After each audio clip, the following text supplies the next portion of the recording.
Bismillahirrahmanirrahim. Assalamualaikum warahmatullahi wabarakatuh.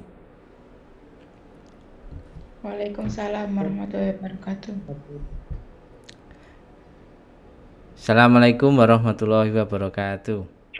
Waalaikumsalam. Waalaikumsalam Waalaikumsalam warahmatullahi warahmatullahi Waalaikumsalam wabarakatuh. wabarakatuh. Rame ya kayaknya ini. Oke, baik. Ya, sesuai kesepakatan kita walaupun kalian tidak on cam, tapi saya minta kemarin kan kesepakatan kita adalah kalian harus menyimak gitu ya. Nah, pada kesempatan ini kita bertemu lagi gitu ya, bertemu lagi di online di Zoom gitu ya, walaupun menggunakan Zoom karena sudah 2 kali pertemuan kayaknya ya kita kuliah by LMS dan apa namanya ini LMS dan WA Group gitu ya. Nah, hari ini kita ketemuan lagi untuk saya mungkin butuh feedback gitu ya. Sebelumnya juga sudah saya buatkan video juga tentang kesimpulan tentang trauma, dan hari ini kita mulai fokus lagi, kita mungkin masuk ke topik baru yaitu tentang krisis. Oleh karena itu saya pengen di awal ini ngajak ketemu lagi karena memang mungkin ada hal-hal yang perlu didiskusikan. Nah, sebelum menginjak ke sana gitu ya, adakah yang mau ditanyakan tentang trauma? Ya, kita sedikit flashback ke ke pertemuan kedua dan tiga ya. Mungkin ada yang mau masih atau mungkin ada yang masih bingung tentang apa itu trauma gitu.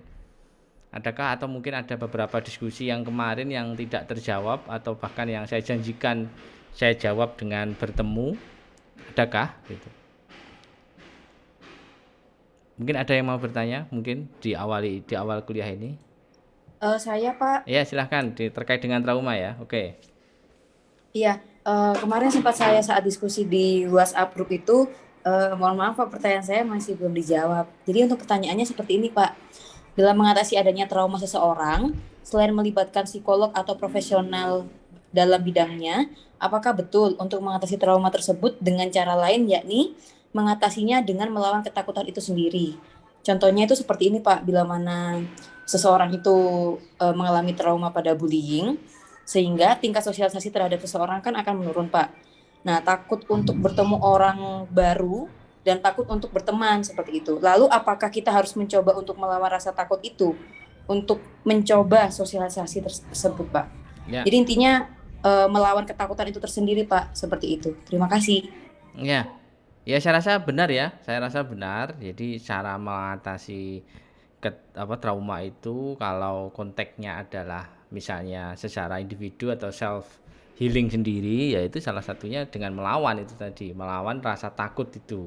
Sehingga dengan melawan rasa takut itu pada akhirnya individu itu akan terbiasa, akan berdamai dengan rasa takut itu. Karena apa? Karena ya sudah menjadi bagian hidupnya gitu, dan menurut saya itu menjadi sesuatu hal yang harus dilakukan ya. Nah, nanti tentunya itu yang tahap awal, tapi kalau emang individu tidak mampu melakukan itu, sudah berusaha sendiri misalnya, sudah berusaha sendiri menghadapi ketakutan-ketakutan itu atau menghadapi rasa traumatiknya itu, ya harus bagaimanapun juga harus pada akhirnya datang ke profesional. Jadi memang bertahap. Tapi kalau secara individu saja bisa menyelesaikan, bisa menghadapi, ya tidak masalah, tidak harus datang ke profesional seperti itu. Seperti itu Mbak Avanda ya. Jadi Iya, baik memang Bapak. memang Terima benar, kasih atas memang benar jawabannya. ya.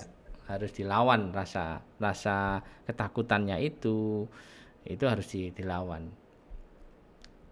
Ada yang lain yang belum, mungkin saya belum jawabnya belum jelas atau gimana gitu, boleh deh mumpung ketemu gitu ya.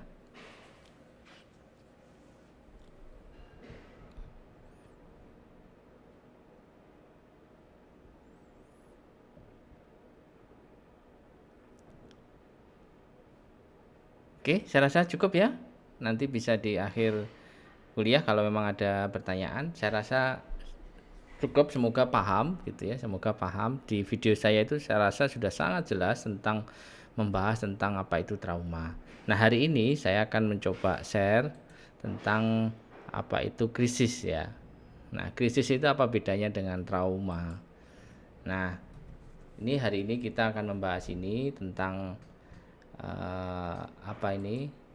krisis ini ya.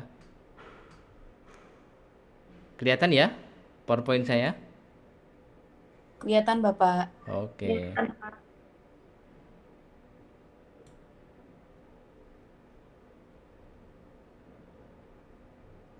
Oke. Di krisis ini kita membahas tentang definisi hari ini kita membahas definisi penyebab dan elemen di dalam krisis. Di awal kuliah dulu kayaknya sudah pernah saya tanya-tanya ya tentang apa itu krisis gitu ya. Dan ya sudah beberapa sudah menjawab gitu. Nah, hari ini saya akan mencoba menjelaskan secara jelas, secara gamblang sebenarnya apa itu krisis gitu. Baik. Nah, yang pertama dari bukunya Norman Wright ini, krisis merupakan suatu titik balik yang memungkinkan individu untuk tumbuh dan berkembang.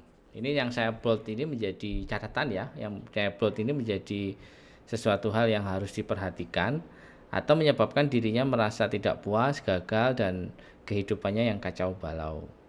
Krisis dapat terjadi ketika mekanisme coping individu tidak dapat berfungsi dengan baik atau tidak mendapatkan dukungan dari orang lain saat ia membutuhkannya.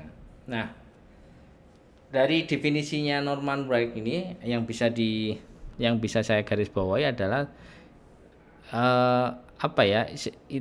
krisis itu adalah sesuatu titik balik yang memungkinkan individu untuk tumbuh dan berkembang. Artinya kalau kita melihat titik balik seorang individu untuk tumbuh dan berkembang, berarti kan ada proses kembali lagi gitu ya, ada proses kembali ke suatu asal gitu. Nah, dalam konteks seperti itu otomatis krisis itu menjadi sesuatu hal yang wajar yang dialami oleh setiap individu. Artinya krisis ini semua orang alami gitu loh. Maksud saya, semua orang tuh ngalami yang namanya krisis ini. Jadi tidak hanya orang-orang yang gangguan, tidak hanya orang-orang yang mengalami problem yang berat misalnya. Tidak hanya, semua orang mengalami krisis ini. Jadi kalau kita melihat definisinya adalah suatu titik balik individu untuk memungkinkan untuk tumbuh dan berkembang. Nah, atau kan gitu, atau itu berarti kan arahnya kedua. Kalau yang krisis mengarah ke yang positif, berarti nanti arahnya ke tumbuh dan berkembang. Tetapi kalau individu itu tidak bisa menghadapi krisis, maka membuat individu itu bisa jadi merasa tidak puas, gagal, dan kacau balau dalam kehidupannya. Itulah yang terjadi, itulah yang perlu dipahami terhadap krisis itu. Nah, yang berikutnya, krisis dapat terjadi ketika mekanisme coping individu tidak dapat berfungsi dengan baik, ya, atau tidak mendapatkan dukungan dari orang lain saat ia membutuhkannya. Nah, ketika dua hal ini tidak berjalan semestinya oleh individu itu, maka krisis itu akan mengarah ke hal yang negatif ini, yang merasa kehidupannya kacau balau, tidak puas, merasa gagal, dan seterusnya itu. Sehingga yang membuat individu itu krisis berkepanjangan dan krisis dalam waktu singkat, kasarannya gitu ya, yang mudah dipahami saja. Ketika individu itu krisis secara singkat dan krisis berkepanjangan, yang membuat individu itu berbeda-beda adalah di mekanisme copingnya nanti. Ketika mekanisme copingnya itu berfungsi secara baik, mekanisme coping itu apa ya bahasanya, bahasa yang sederhana, penyelesaian masalah atau problem solvingnya lah, nah bahasa orang awamnya gitu. Jadi cara menyelesaikan masalahnya itu secara positif gitu. Nah, itu kasarannya seperti itu. Jadi kalau cara penyelesaian masalahnya secara positif, maka individu itu justru malah akan berkembang secara lebih baik daripada sebelumnya. Itulah krisis. Dan ketika individu itu tidak mempunyai cara menyelesaikan masalah yang baik, dan apalagi tidak dapat dukungan dari orang-orang sekitarnya, maka individu itu akan berkembang ke arah yang negatif. Jadi bisa disimpulkan krisis itu bisa dua arah, bisa ke arah positif, bisa ke arah yang negatif. Tinggal tergantung individunya. Semoga bisa dipahami dari definisi Norman Wright ini. Nanti saya kirimkan link bukunya ini. Saya punya soft copy-nya. Kemarin saya udah nemu. Sudah tak kirimkan belum ya? Kayaknya udah nemu, sudah saya kirimkan di LMS. Nah, berikutnya definisi dari Webster ini. Nah, ini krisis merupakan peristiwa yang tak terduga, hampir mirip dengan trauma ya, tetapi bukan trauma, tetap berbeda. Krisis ini tetap berbeda. Peristiwa yang tidak terduga yang terjadi pada diri individu saat menghadapi bahaya eksternal.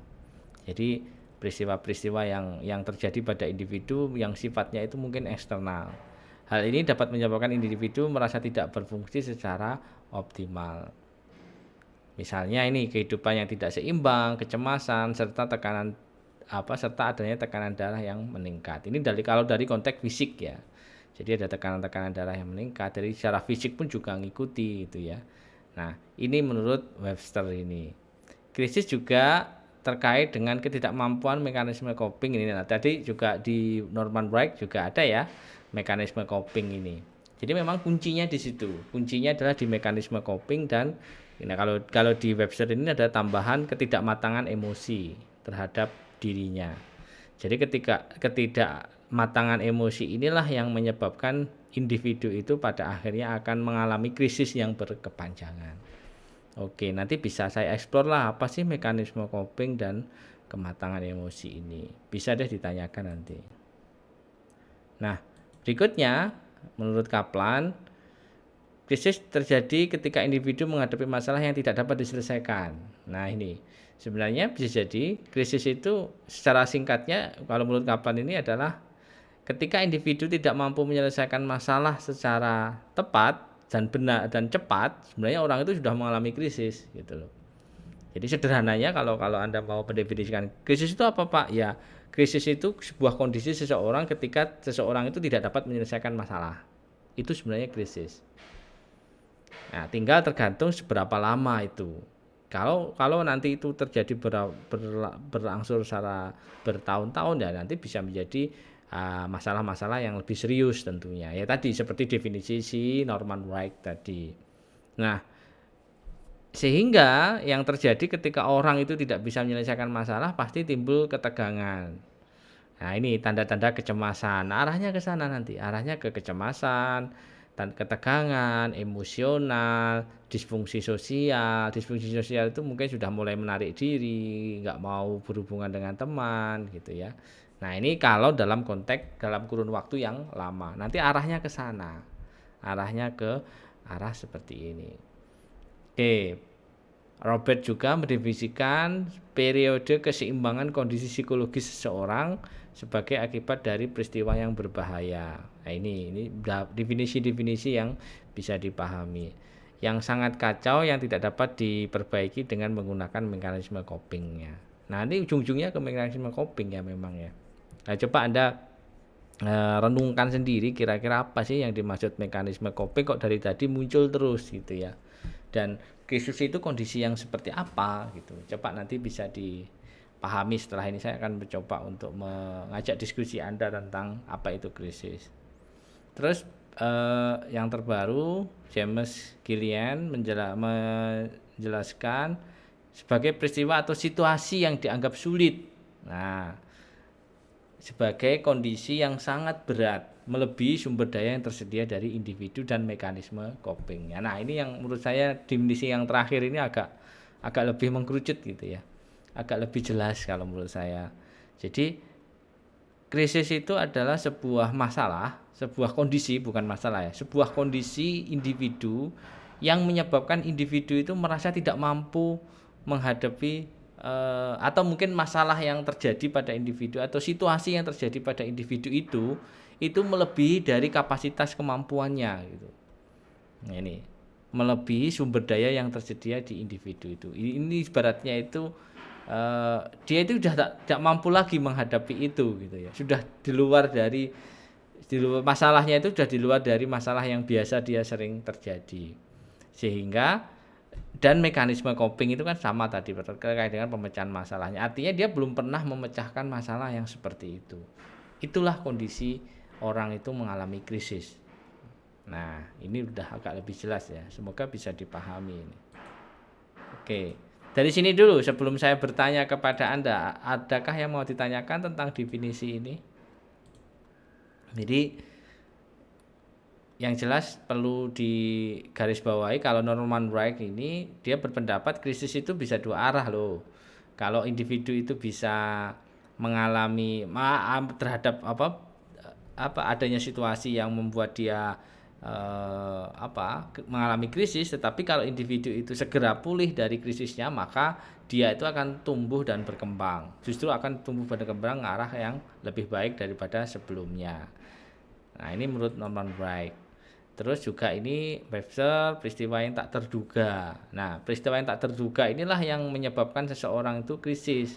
Artinya peristiwa yang tak terduga tentunya di luar dari kemampuan individu itu. Nah, itu yang perlu dipahami. Belum lagi dalam konteks yang James dan Gillian ini. Oke. Bisa dipahami kah? Bisa, Bapak. Oke, bisa ya. Coba deh kalau bisa. Saya ingin kalian mencoba untuk mendefinisikan sendiri. Linknya saya kirim ke ini ya, ke chat ke chat Zoom ya. Di chat Zoom ada ada link yang bisa Anda akses. Silahkan diklik, silahkan dijawab ini. Silahkan diketik aja, pakai HP bisa kok, pakai HP bisa diketik aja kira-kira dari definisi-definisi yang banyak tadi, kira-kira apa ya krisis itu gitu. Menurut Anda yang mungkin coba definisikan dengan bahasa yang mudah dipahami, coba bisa enggak? Ya silahkan, saya tunggu 5 menit. Saya tak izin nyalakan AC dulu, panas sekali nih.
Oke, ini sudah mulai jalan ya. Presentasinya, jawabannya. Saya lihat di sini.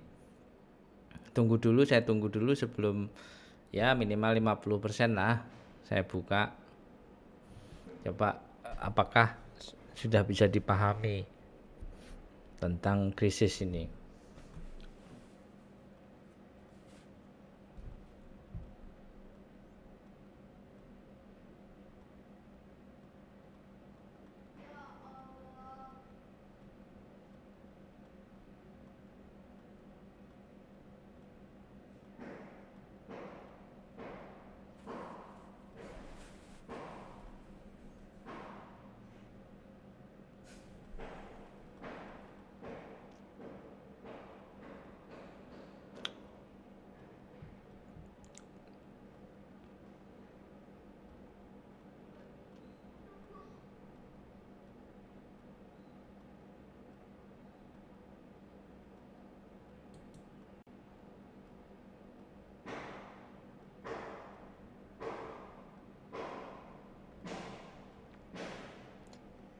Oke, ini sudah muncul ya dari definisi teman-teman.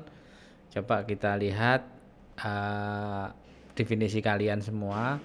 Ternyata individu dapat bangkit dari suatu permasalahan, bisa juga menjadikan diri tak mampu menyelesaikan masalah. Ya, oke deh. Sebuah kondisi individu dalam menghadapi masalah yang belum pernah individu hadapi dan di luar dari kemampuan individu tersebut. Ya, benar ini. Bagus ini definisinya. Terus krisis merupakan kondisi dari individu yang tak mampu mengatasi permasalahannya atau mengalami kendala pemecahan masalahnya karena melebihi kapasitas atau kemampuannya. Bagus. Mustika, Menurut saya krisis adalah sebuah kondisi yang dialami oleh individu di mana individu tersebut merasa kondisi tersebut berada di luar kemampuannya. Nah, itu yang benar ya, benar. Merasa berada di luar kemampuannya atau kondisi yang belum pernah alami sebelumnya. Baik. Oke.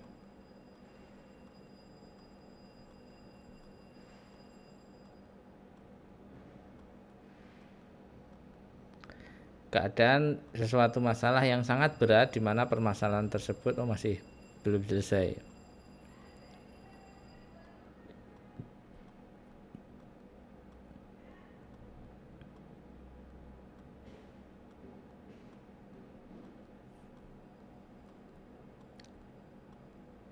Oke. Masih proses ya kayaknya.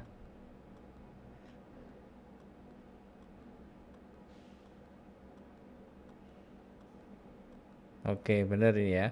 Tergantung pada individu mau menyelesaikan ke arah positif maupun ke negatif. Artinya, apakah individu itu berusaha ke arah yang positif atau ke arah yang negatif? Itu semua itu tergantung pada individunya. Nah, seperti itu. Perlu dipahami. Sebagai contoh ya, misalnya sebagai contoh misalnya seorang remaja yang patah hati, ya kan misalnya. Tentunya pasti walaupun misalnya nih sama-sama patah hati pertama kalinya misalnya biar adil gitu ya. Tapi tentunya responnya pasti akan berbeda gitu ya. Apakah semuanya itu belum tentu semuanya itu mengarah ke positif dan belum tentu juga semuanya mengarah ke negatif. Tergantung pada individu itu bagaimana dia bisa move on dari masalah patah hati yang ia rasakan itu. Lagi-lagi nanti tergantung pada individunya itu sendiri. Nah, itu yang perlu dipahami. Nah, nanti kalau belajar berarti yang menentukan krisis enggaknya dan seterusnya itu bisa jadi ya problem solvingnya itu atau mekanisme copingnya itu ya benar. Nanti kalau kita belajar lagi loh Pak, terus mekanisme coping itu apa yang menyebabkannya. Nah, nanti tentunya akan banyak faktor yang bisa menyebabkan si individu itu mekanisme coping akan berkembang secara positif maupun negatif. Nah, nanti pasti ada itu.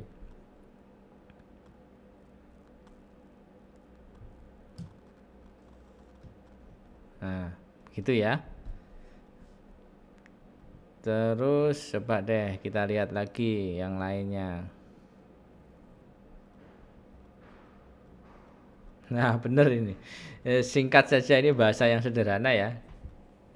Menurut saya krisis adalah sebuah posisi di mana seseorang berada di mana ia tidak bisa berbuat apa-apa. Benar, itulah orang yang sudah krisis. Jadi tidak bisa melakukan apa-apa sehingga butuh bantuan orang lain, sehingga butuh dukungan, butuh support orang lain. Itulah orang krisis.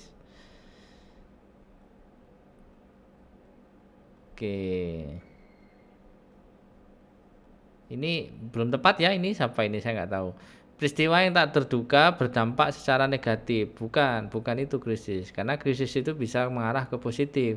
Jadi tidak selalu. Peristiwa yang tak terduga itu tidak selalu berdampak negatif. Itu kalau krisis. Itu tergantung pada individunya. Karena peristiwa-peristiwa yang tak terduga itu pada diri individu itu bisa berdampak ke positif. Ya, tidak selalu ke negatif maksudnya. Oke, ini belum tepat nih. Dan tidak selalu krisis itu peristiwa yang tak terduga. Ya bisa jadi kehidupan kita sehari-hari sih gitu ya, tidak selalu peristiwa yang tak terduga.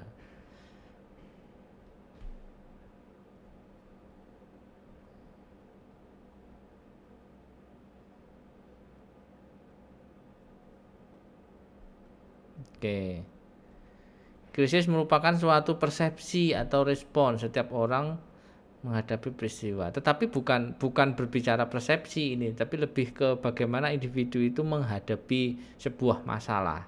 Kalau persepsi kan hanya cara berpikir saja, tetapi kalau yang dimaksud krisis tadi merespon dari masalah itu sudah tatarannya adalah bagaimana individu itu bertindak, bagaimana individu itu berbuat, bagaimana individu itu mengambil sebuah keputusan untuk melangkah yang lebih baik atau melangkah yang negatif. Jadi tidak hanya sekedar persepsi saja. Kalau persepsi saja kan nanti arahnya hanya mempersepsikan sebuah masalah, hanya sebatas itu. Tapi ini tentunya tidak hanya sekedar persepsi, tetapi sudah pada tataran perilaku. Jadi bagaimana respon perilaku seseorang ketika menghadapi sebuah masalah yang mungkin masalah itu besar atau berat seperti itu.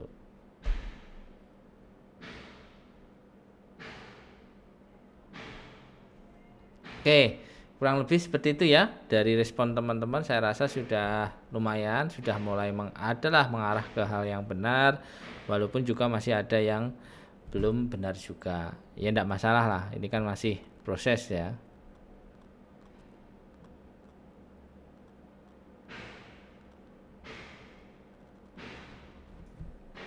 Sebentar.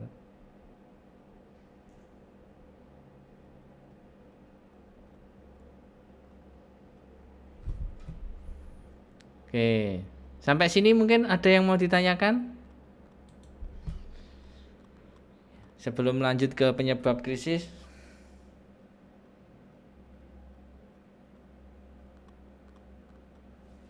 Cukup, Pak.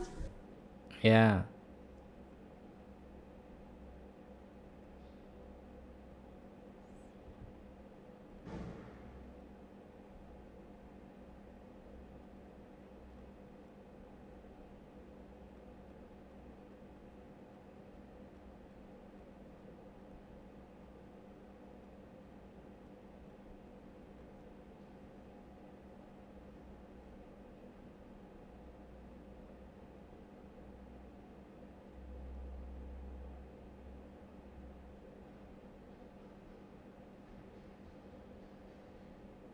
Oke, kalau nggak ada kita lanjut ya ke penyebab krisis ini.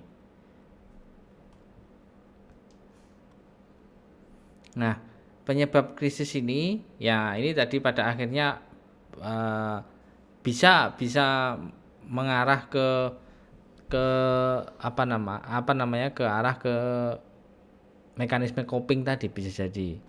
Nah, ternyata setiap individu ini ada beberapa hal yang perlu dipahami ini. Jadi adanya internal distress, adanya kehilangan yang hebat, dan adanya kondisi yang transaksional. Jadi penyebab krisis itu yang saya katakan tadi ya, yang saya katakan peristiwa yang peristiwa yang tak terduga, terus kejadian yang berat tadi apa itu bentuknya gitu ya. Nah, ini bentuk-bentuk dari peristiwa-peristiwa yang tak terduga tadi. Yang pertama itu dimulai dari internal distress. Nah, internal distress ini apa contohnya ya, tadi barusan saya contohkan. Misalnya kehilangan, putus cinta, kehilangan pacar misalnya, kehilangan terusnya, dan mungkin kehilangan pekerjaan. Nah, itu kan bisa mengarah ke sana. Adanya stres pasca traumatik, nah itu bisa jadi trauma. Makanya trauma krisis itu menjadi satu itu karena bisa jadi orang itu sebenarnya tidak sampai ke problem trauma, tapi orang itu sebenarnya hanya mengalami krisis saja. Itu mungkin saja, karena bagaimanapun juga krisis ini sebenarnya awal dari proses trauma yang berkepanjangan tadi. Ya, memang tapi tetap beda ya, apa itu krisis dan apa itu trauma. Oke.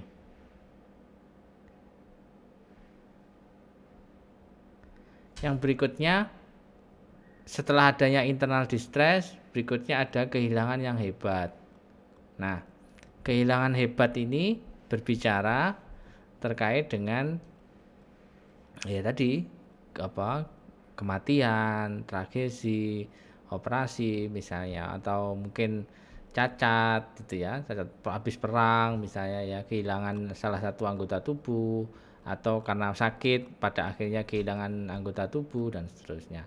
Ini kemungkinan yang terjadi seseorang tuh mengalami krisis atau mengalami sakit yang parah, tiba-tiba didiagnosis sakit yang parah gitu ya. Nah, itu juga masuk dalam kategori krisis itu. Terus yang berikutnya adalah kondisi transisional. Nah, inilah yang saya katakan tadi bahwa krisis itu sebenarnya ya sehari-hari saja, kehidupan sehari-hari kita saja gitu ya, tidak sesuatu hal yang buruk gitu ya. Ini yang saya contohkan, ini adalah kondisi transaksional ini. Artinya ya setiap manusia pasti menghadapi itu. Misalnya peralihan, misalnya Anda dari misalnya kalau dari SMA kuliah misalnya, masa-masa remaja menganjak ke masa remaja akhir misalnya. Atau Anda sudah mulai nih setelah lulus ini nanti akan memulai keluarga baru, masa-masa transisi keluarga baru. Para wanita di sini misalnya mengalami baby blues gitu ya. Sudah baru punya anak satu, itu kan biasanya mengalami stres di bidang tentang dirinya gitu ya, karena ngurusi anak, ngurusi ini dan seterusnya kan banyak kegiatan di situ dan mungkin di luar dari kemampuannya, sehingga individu itu mengalami bahasanya baby blues gitu ya. Jadi stres yang berlebih terhadap kondisi keluarga itu juga mungkin. Atau mungkin bagaimana beradaptasi dengan orang baru. Nah, itu kan juga mungkin saja itu bisa terjadi. Konflik keluarga ini yang saya maksud. Bisa jadi konflik-konflik keluarga. Nah, dan seterusnya. Ini yang saya maksud kondisi transisional. Jadi ya ini mengikuti perkembangan kehidupan kita. Ya kita kan hidup itu terus berkembang ya. Hidup itu terus berkembang. Atau mungkin masalah-masalah pekerjaan. Nah, nanti arahnya ke sana. Yang nggak punya kerja masalah, punya kerja juga punya masalah. Nah, misalnya itu kan kondisi transisional.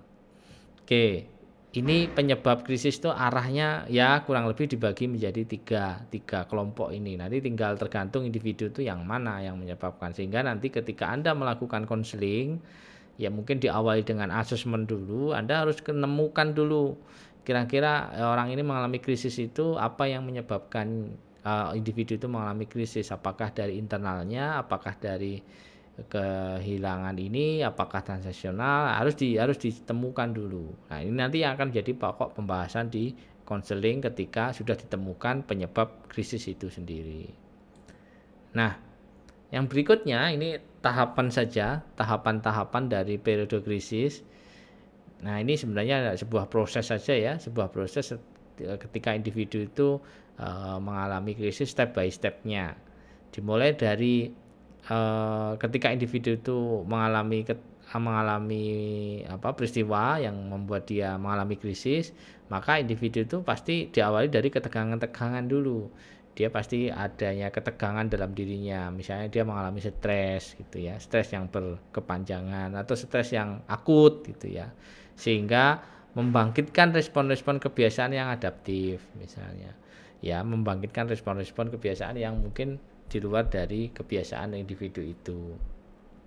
Nah, tahap kedua, tegangan-tegangan itu lebih ke arah ke ini durasinya. Jadi kalau yang di awal itu masih mengalami tegangan, tapi ternyata setelah mengalami tegangan justru ketegangan itu tidak semakin berkurang, tapi justru malah bertambah. Nah, itu tahapannya yang kedua ini. Jadi ketegangan itu semakin sering muncul, semakin sering mengganggu. Nah, ini sudah mulai ke tiga ini. Yang kedua ini. Sedangkan yang ketiga, nah karena ketegangan itu secara terus-menerus menghantui dalam kehidupannya, maka sampai mengganggu sumber-sumber darurat internalnya. Misalnya kondisi emosionalnya, misalnya kondisi kognitifnya misalnya. Atau mungkin sudah mengganggu ke perilakunya. Ya, ini sudah ke ketiga ini, tataran ketiga. Individu sudah mengarah ke perilakunya yang dulu misalnya perilakunya periang tiba-tiba menjadi pemurung, yang biasanya sering bermain tiba-tiba menjadi penyendiri. Dan gitu-gitulah gitu ya. Yang nomor 3 ini. Sedangkan yang terakhir, yang tahap keempat ini sudah bisa dikatakan sudah titik puncaknya gitu.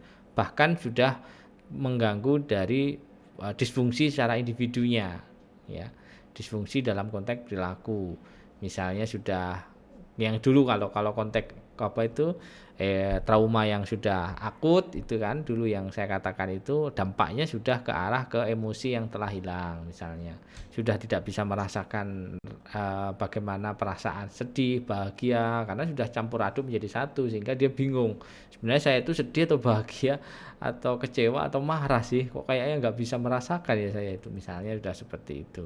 Ini sudah titik balik ketika individu sudah mengalami krisis yang akut gitu.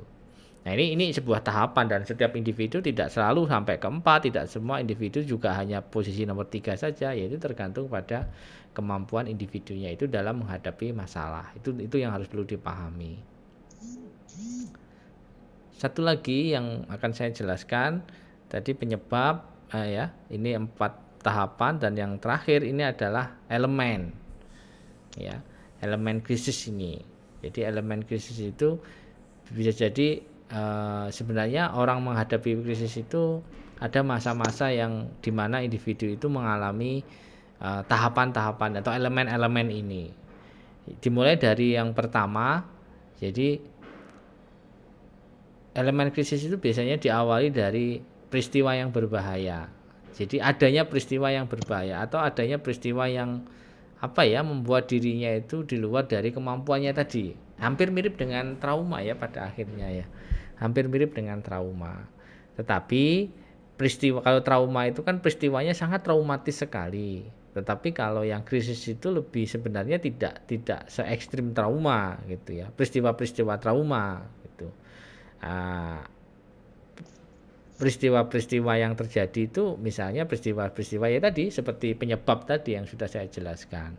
Jadi adanya masa-masa itu, adanya masa-masa peristiwa yang berbahaya itu. Peristiwa yang berbahaya itu ya bisa diarahkan ke 3 poin penyebab tadi yang sudah saya jelaskan. Terus yang berikutnya adalah tahap rentan.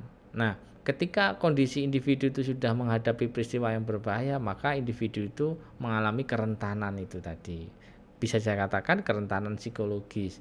Karena apa? Individunya sudah mengalami permasalahan-permasalahan yang berbahaya dan individu itu sebenarnya sudah keluar dari zona masalah yang dia sedang hadapi dari segi individunya. Atau individu itu sudah tidak mampu lagi menghadapi masalah. Nah, sehingga individu itu sudah masuk dalam tahap rentan ini. Nah, yang berikutnya itu adalah faktor persepsi. Nah, faktor persepsi ini juga bisa mempengaruhi. Jadi, faktor persepsi terhadap masalah itu sendiri. Nah, itu yang perlu dipahami. Terus yang berikutnya adalah tahap krisis yang aktif. Jadi, kalau sudah persepsi sudah selalu menghantui persepsi, apalagi persepsi yang negatif tentunya, nah baru krisis ini sudah tahap keempat ini. Makanya di awal tadi saya katakan krisis itu tidak hanya persepsi saja, tetapi sudah harus ada krisis yang aktif, harus ada perilaku maksudnya. Tahapan krisis yang aktif itu ya sudah ada sudah sampai pada tataran perilaku, tidak hanya tataran ke kognitif saja. Itu yang perlu dipahami. Sehingga elemen krisis yang paling terakhir adalah krisis sudah aktif. Kalau yang ini sudah aktif ya, krisis sudah aktif. Sudah individu itu sudah dinyatakan dia sedang krisis gitu. Karena apa? Dia sudah mengalami gejala stres fisik, psikis gitu ya. Terus dia sudah sikap panik dan tak berdaya. Jadi kepanikannya itu dan diikuti dengan ketidakberdayaan. Ya, jadi sudah ada sudah ada ciri-ciri perilaku ini, ya sudah individu itu sudah mengalami krisis. Atau misalnya individu fokus meminta bantuan pada orang lain. Ini juga sudah dikatakan orang itu mengalami krisis. Efisiensi diri yang rendah. Nah, ini ketika individu itu sudah mengalami ini semua, maka individu sudah bisa dikatakan mengalami krisis. Dan tahapannya seperti ini. Oke, seperti itu kurang lebih yang bisa saya berikan. Mungkin ada hal-hal yang mau ditanyakan, mari kita diskusikan. Sepertinya kelas ini sangat aktif sekali, dari kemarin banyak yang tanya gitu ya tentang trauma kemarin ya. Semoga yang krisis ini juga tidak kalah aktifnya ketika di chat kemarin, sehingga kita bisa diskusi panjang. Silakan jika mau bertanya.